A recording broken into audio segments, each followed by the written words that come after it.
Hello everyone. आज इस video में हम हिंदी के अंतर्गत एक नया टॉपिक पढ़ने जा रहे हैं और इस टॉपिक का नाम है आपका क्रिया। और क्रिया से अमूमन 1 से 2 प्रश्न जो हैं आपकी परीक्षाओं में आने की संभावना रहती है, इसलिए आप इस टॉपिक को बहुत अच्छे से समझने की कोशिश करिए। देखिए, क्रिया की अगर हम बात करें, जिसे इंग्लिश में वर्ब कहते हैं, इस क्रिया के नाम से ही आपको समझ आ रहा होगा, यानी कि कोई ना कोई यहाँ पर क्या होगी, एक्टिविटी होगी, कोई ना कोई काम हो रहा होगा, उसी को क्या कहते हैं, हम क्रिया कहते हैं। तो यहीं से क्या है, इसकी डेफिनेशन निकल कर आती है, या हम ये कहें कि इसकी परिभाषा जो है वो निकल कर आ जाती है। तो परिभाषा क्या कहती है, सबसे पहले उसी पर नज़र डाल लेते हैं। तो आप मेरे साथ साथ नोट्स ज़रूर बनाइए, ठीक है। जिस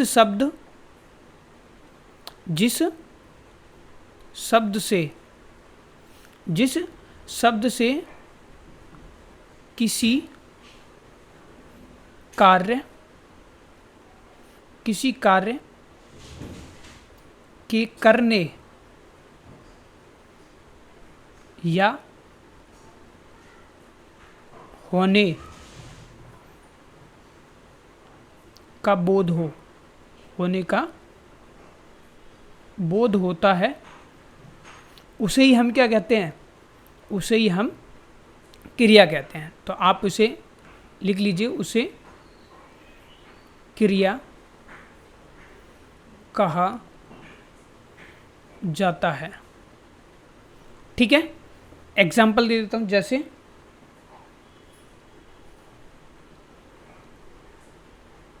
जैसे चलना,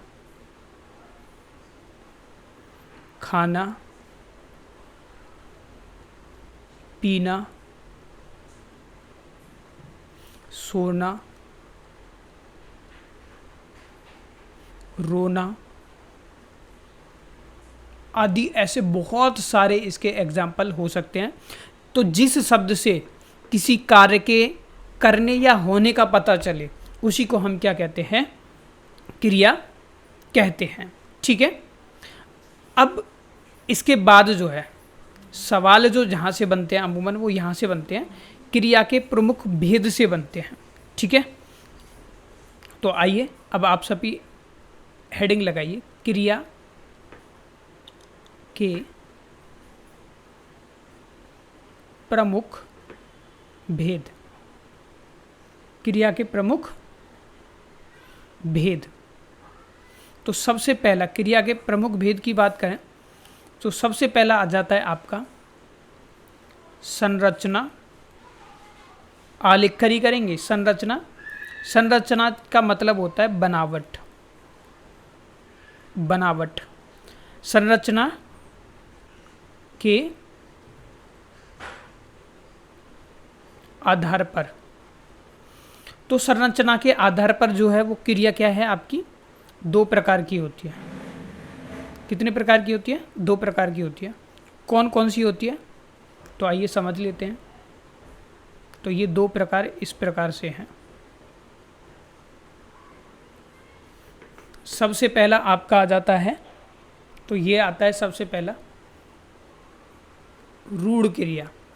अब इस रूढ़ क्रिया को अलग अलग नामों से भी बोलते हैं। रूढ़ क्रिया को आप धातु भी बोल देते हैं, धातु भी मिल जाएगा आपको, या इसी को हम मूल क्रिया भी कहते हैं, ठीक है। यानी कि ये क्या होता है, रूढ़ क्या होता है, आप चाहें तो इस तरीके से मैं इधर लिख देता हूं। ये क्या होता है, क्रिया का मूल रूप होता है, ठीक है। क्रिया का मूल रूप होता है और इसी को हम क्या कहते हैं, रूढ़ धातु क्रिया कहते हैं। जैसे मैं एग्जांपल देता हूं आपको रूढ़ क्रिया के, जैसे चल, खा, पी आदि। अब देखो मैं आपको बताता हूँ, क्योंकि ये जो धातु क्रिया होती है या मूल क्रिया या रूढ़ क्रिया जो होती है ना, इसमें ना मिलाने से क्या बन जाता है, हमारा क्रिया बन जाती है। जैसे यहाँ पर मैंने क्या लिखा, चल, और इस चल में मैं प्लस ना और जोड़ दूँ इसमें, तो क्रिया क्या बन गई आपकी, ऊपर देखो मैंने लिखी हुई है चलना, ठीक है। तो अगर कोई आपसे पूछे कि क्रिया में से मूल क्रिया निकालो, तो आप हमेशा क्या करो, तू से क्वेश्चन करो, ठीक है। तो आपको क्या है, मूल क्रिया निकल कर आ जाएगी। ठीक है, आप नोट करके लिखना चाहो तो मैं लिख भी देता हूँ यहाँ पर नीचे। मैं थोड़ा सा इसको ऊपर कर देता हूँ ताकि आपको दिखाई दे जाए। नोट करके आप लिख भी सकते हो। धातु यानी कि मूल क्रिया प्राप्त करने के लिए जो हमारा मध्यम पुरुष था, कौन था, जो हमारा मध्यम पुरुष था, उससे क्या करेंगे हम, क्वेश्चन करेंगे आपका। तो मैं यहाँ पर लिख देता हूँ, इसको रब कर देता हूँ, के लिए मध्यम पुरुष, उसको मध्यम पुरुष बोलेंगे। मध्यम पुरुष तू का प्रयोग करना चाहिए, प्रयोग करना चाहिए, जैसे मैंने यहाँ पर आपको समझाया भी है ये वाला। ठीक है, अब ये क्रिया यहाँ पर चलना, जैसे खाना है तो खाना से अगर आप करोगे जैसे तू खा, तो खा जो है वो क्या निकल के आ गया, आपकी मूल क्रिया निकल कर आ गई। क्लियर हुआ आपको। अब दूसरा इसमें जो आ जाता है, ये पहला प्रकार हो गया संरचना के बना। एक तो होती है हमारी मूल क्रिया और दूसरी होती है हमारी यौगिक क्रिया। यौगिक क्रिया यानी जो योग रूप में क्रिया होती है, योग रूप में क्रिया यानी जो मिश्रण से बनती है। ठीक है, मिश्रण से बनी क्रिया आपकी, जो मिश्रण से बनती है वही क्या होती है आपकी, ये ना है, मिश्रण से बनती जो क्रिया है वही क्या होती है आपकी, यौगिक क्रिया होती है। क्लियर हुआ। ये पहला प्रकार हो गया क्रिया के प्रमुख भेद में। पहला आ जाता है हमारा संरचना या बनावट के आधार पर। दो होती हैं, रूढ़ धातु क्रिया और यौगिक क्रिया। रूढ़ धातु को निकालने के लिए आपको पता ही चल चुका है, आप टू का प्रयोग करें तो आपकी रूढ़ धातु क्रिया निकल कर आ जाएगी। अब दूसरा आ जाता है हमारा रचना के आधार पर। तो यहाँ पर आप बी पॉइंट लिखिए उसको, और इसमें लिखिए रचना के आधार पर। रचना के आधार पर, रचना के आधार पर क्या है, ये 5 प्रकार की क्रिया होती हैं। अब कौन कौन सी होती हैं, तो सबसे पहला पॉइंट लिखेंगे, नंबर 1।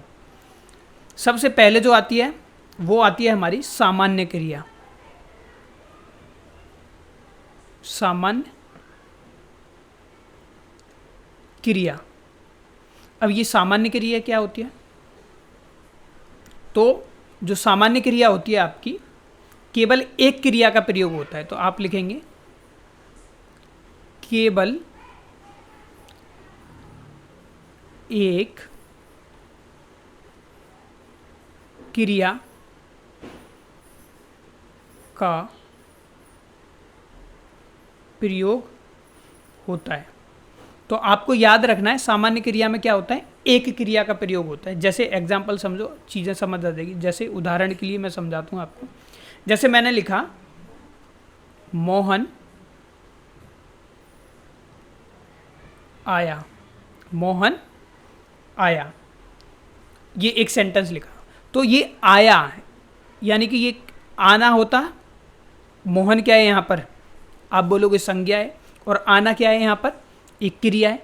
तो इसमें क्या है, केवल एक क्रिया है, ये मोहन आया, यानी कि यहाँ पर ये कैसी है, हमारी सामान्य क्रिया है। दूसरा एग्जाम्पल और देखो, जैसे मैंने लिखा दूसरा,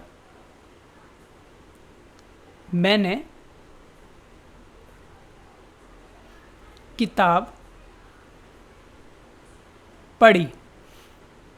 तो अब देखो ये पढ़ी का मतलब क्या है, यानी कि पढ़ना, और पढ़ना क्या हो रहा है, एक काम हो रहा है। तो ये कैसी होगी, एक क्रिया ही है, तो ये कैसी होगी आपकी सामान्य क्रिया होगी। बोलो पहला क्लियर हुआ।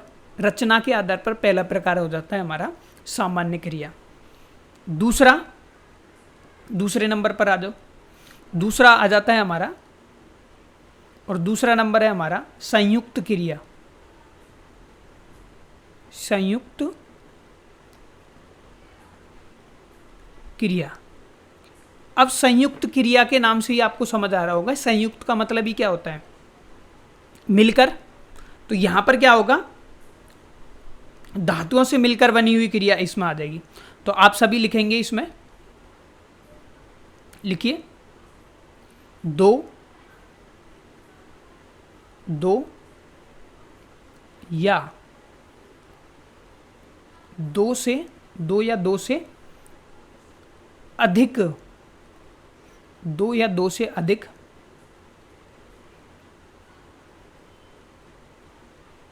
धातुओं से मिलकर बनने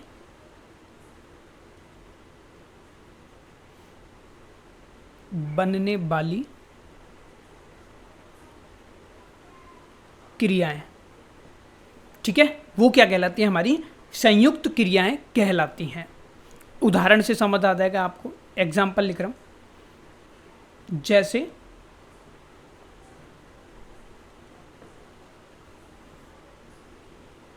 वह आना चाहता है। दूसरा देखो, दूसरा वाक्य, जैसे गौतम गा सकता है। अब दोनों सेंटेंस को क्या करिए, आप बहुत अच्छे से देखिए। तो दोनों में आप देखोगे वाक्यों में, जैसे पहला देखो, वह आना एक क्रिया और चाहना यानी चाहता है दो क्रियाएं। तो ऐसे वाक्यों में क्या होता है, एक जो होती है क्या है आपकी प्रधान यानी कि जिसे हम मूल क्रिया कहते हैं, और दूसरी जो है वो क्या है, रंजक क्रिया होती है, ठीक है। तो उसी को हम क्या बोलेंगे यहाँ पर, आपका संयुक्त क्रिया। ये सिंपल सा, मैं आप ये ध्यान रखो, जैसे मैं अपने टाइम पर याद करता था, सामान्य क्रिया में क्या केवल एक क्रिया का प्रयोग होता है, और संयुक्त क्रिया में क्या आ जाएंगे आपकी दो या दो से अधिक क्रिया आ जाती हैं। देखो जैसे आना चाहना, आप MCQ करोगे बहुत इजीली अटेम्प्ट हो जाएंगे। तो संयुक्त क्रिया में इतना ध्यान रखो, सामान्य क्रिया में एक क्रिया आती है, संयुक्त क्रिया में दो क्रिया आती हैं, ठीक है, क्लियर। अब आते हैं हम तीसरे टाइप पर। तीसरा कहता है, इसी अभी रचना के हैं, इसके 5 प्रकार हैं, देख लो ऊपर, ठीक है। अभी हम तीसरे पर हैं। तीसरा जो है, और वो आता है हमारा नाम धातु क्रिया। नाम धातु क्रिया, अब नाम से ही आपको पता चल रहा है, नाम धातु क्रिया में तो इसमें क्या आ जाएगा, जो क्रिया, कौन सी क्रिया, जो संज्ञा सर्वनाम, संज्ञा सर्वनाम व विशेषण, जब संज्ञा सर्वनाम व विशेषण, जब क्रिया के रूप में, क्रिया के रूप में प्रयुक्त का मतलब होता है प्रयोग, प्रयोग या प्रयुक्त हो, तो हम बोलेंगे वहाँ पर कौन सी है, नाम धातु क्रिया है। जैसे एग्जाम्पल से चीज़ें समझ आएगी। जैसे एग्जाम्पल मैंने आपके सामने लिखा, और एग्जाम्पल में लिखा हाथ। अब ये हाथ क्या है तो संज्ञा, लेकिन इस हाथ से क्या बन जाएगी आपकी क्रिया बन सकती है, क्या बन सकती है, हाथी आना, ठीक है, हाथी आना। तो ध्यान रखना ये क्या है आपका संज्ञा है भाई पहला, ठीक है। दूसरा आ जाओ, जैसे मैंने लिखा लात, और लात से बन गया आपका लतियाना। तो पहले तो मैंने आपको बताया किससे, संज्ञा से, जैसे बात से बतियाना, शर्म से शर्माना। अब इसी तरीके से ये तो संज्ञा का बता दिया, सर्वनाम से भी बन सकता है। देखो इधर लिख लीजिए सर्वनाम से बनी क्रिया। सर्वनाम से कैसे बन जाएगी, जैसे सर्वनाम मैंने लिखा अपना, तो इससे क्रिया क्या बन जाएगी, अपना, अपनाना। ठीक है। दूसरा विशेषण का और देख लो, जैसे विशेषण है, ये क्या है, क्रिया है, मैं इधर क्रिया भी लिख देता हूँ, ये क्रिया है आपकी। विशेषण से क्या बन गया, जैसे विशेषण मैंने लिखा गरम, भाई गरम क्या है, एक विशेषता ही तो दर्शाता है। गरम से क्या बन जाएगा आपका, जैसे गरमाना बन गया। ठीक है। जैसे नरम से नरमाना बन सकता है, दोहरा से दोहराना बन सकता है, जैसे लंगड़ा से लिख ही देता हूँ और अब बोल भी रहा हूँ। लंगड़ा से क्या बन जाता है, जैसे आपका क्या बन गया भाई, क्या बनता है, लंगड़ना बनता है। ठीक है। तो ये होती हैं आपकी नाम धातु क्रिया, जहाँ पर संज्ञा, सर्वनाम और विशेषण जब क्रिया के रूप में प्रयोग हो जाए तो वहाँ पर समझ लेना आपका क्या है, नाम धातु क्रिया है। इसके बाद हमारी 2 क्रिया और हैं, तो आइए अब चौथे नंबर पर चलते हैं। उसके बाद चौथा नंबर आता है, अभी हम वही पढ़ रहे हैं, उसमें चौथा था आपका प्रेरणार्थक। प्रेरणार्थक क्रिया। प्रेरणार्थक क्रिया क्या होती है, जिसमें प्रेरणा, यानी कि आप खुद काम नहीं करोगे, किसी और से करवाओगे। तो आप लिखोगे जब कर्ता स्वयं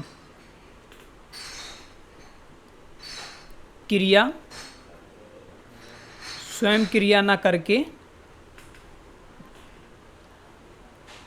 किसी और को क्रिया करने के लिए क्या करता है, प्रेरित करता है। तो स्वयं क्रिया करने के लिए प्रेरित करे, तो वहाँ पर होगी आपकी प्रेरणार्थक क्रिया। जैसे एग्जाम्पल देख लो, मैंने लिखा है एग्जाम्पल आपके सामने, जैसे राम ने नौकर से लता को जगबाया।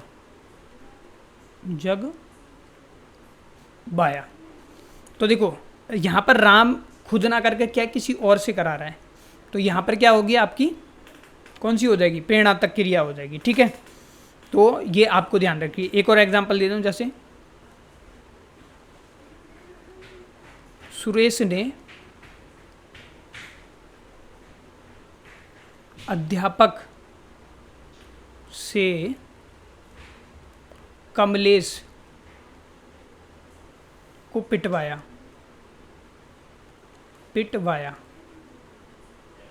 तो आप ये ध्यान रखो, प्रेरणार्थक क्रिया क्या होगी, जहाँ पर क्या है, आप मतलब कर्ता जो है वो स्वयं क्रिया नहीं करेगा, किसी और से करवाएगा। जैसे राम ने क्या करा, खुद ने तो लता को नहीं जगवाया, लेकिन राम ने क्या करा, नौकरानी से क्या करा, जो नौकर था उसका, उससे क्या है, लता को जगवाया। ठीक है। तो यहाँ पर होगी आपकी प्रेरणार्थक क्रिया। उसके बाद आओ 5th नंबर पर। 5th नंबर पर आती है हमारी 5वीं जो है आपकी पूर्वकालिक क्रिया। पूर्वकालिक क्रिया में क्या होता है, इस क्रिया में कुछ नहीं होता, सिंपल सा बस इतना ध्यान रखो कि जब कोई क्रिया जो मुख्य क्रिया होती है, मुख्य क्रिया से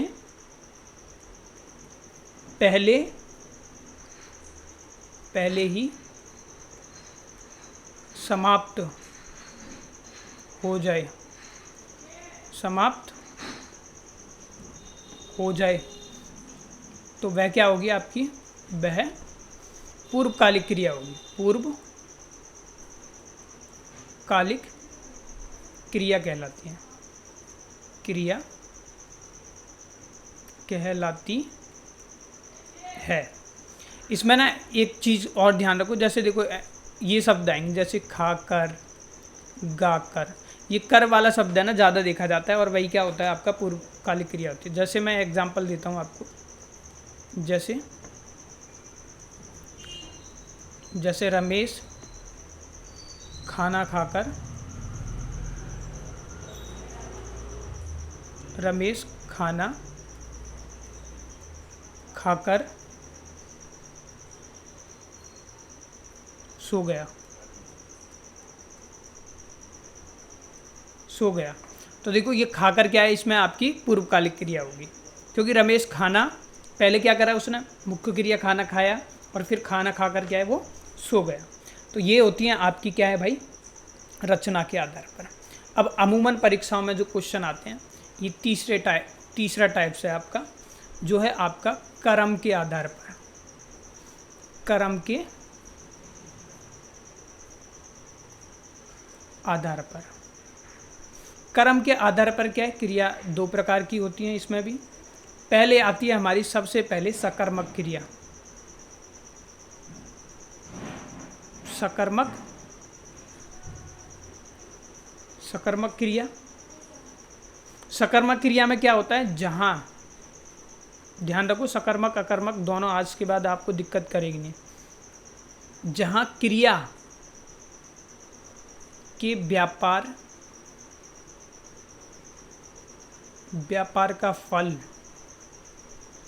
कर्म पर पड़े, वहाँ क्या होगी आपकी सकर्मक क्रिया होगी। जैसे मैं एग्जांपल देता हूँ और पहचान भी बताऊँगा आपको, अगर नहीं समझ आया तो ट्रिक भी बताऊँगा।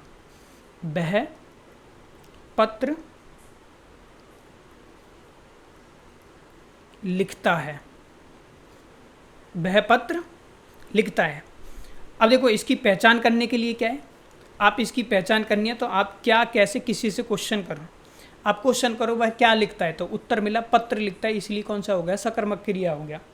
जैसे मैंने दूसरा एग्जांपल देखो, शेखर टीवी देख रहा है। क्वेश्चन करो भाई क्या देख रहा है, उत्तर मिला टीवी देख रहा है, तो क्या हो गया, इसमें सकर्मक क्रिया होगी। दूसरा देखो, दूसरा क्या आता है आपका, दूसरा आता है आपका अकर्मक क्रिया, अकर्मक क्रिया। मैं नोट्स करके आपको ट्रिक भी लिखवा दूँगा। अकर्मक क्रिया क्या होती है, जहां क्रिया के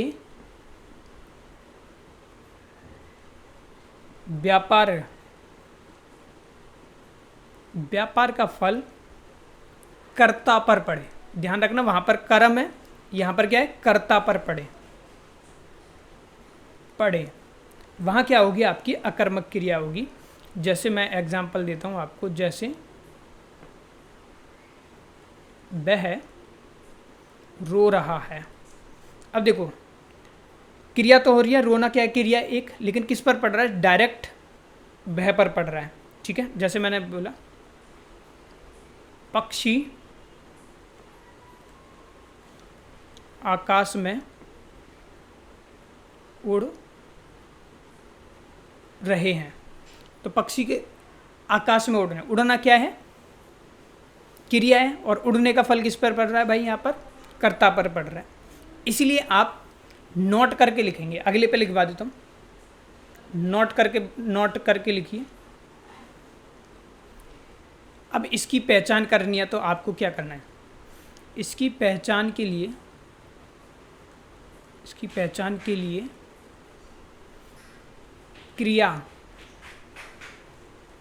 क्रिया से क्या, कैसे और किसे लगाकर ये तीनों शब्द इंपॉर्टेंट है। लगाकर प्रश्न करें, अगर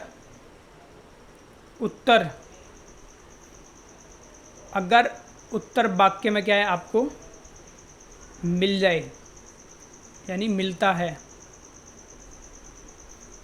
तो सकर्मक क्रिया होगी। तो सकर्मक क्रिया, ठीक है, होगी। और इसका उल्ट अपोजिट कर दो। और यदि उत्तर नहीं मिलता है तो कौन सी हो जाएगी भाई? तो हो जाएगी आपकी अकर्मक क्रिया होगी। तो इसीलिए मैंने आपको पीछे बताया भी था। यहाँ पर क्वेश्चन करो आप, किससे, क्या, किसे या कैसे से, तीनों में से किसी से कर लो। जैसे क्या से करा मैंने, क्या लिख रहा है, तो आपका उत्तर मिला पत्र लिखता है वो। और यहाँ पर करो, क्या रो रहा है, तो उत्तर क्या मिला? बह। और आपको पढ़ा है कर्ता पर क्या है भाई? अगर कर्ता पर पड़ेगा तो वहाँ तो अकर्मक क्रिया है, ठीक है। तो इस तरीके से आपको इसकी पहचान लिखनी है। अब इसके बाद कभी कभी परीक्षा में और को वो आ जाता है, और प्रयोग के आधार पर भी कभी कभी पूछ लेते हैं। तो मैं जाते जाते आपको ये बता देता हूँ कि आपकी परीक्षाओं में अगर पूछ भी जाए तो आपको पता हो कि प्रयोग यानी स्थान के आधार पर भी क्या है, क्रिया के दो प्रकार हैं। कौन कौन से? एक होती है आपकी, इसको डी नंबर दे देना, एक होती है आपकी समापिका,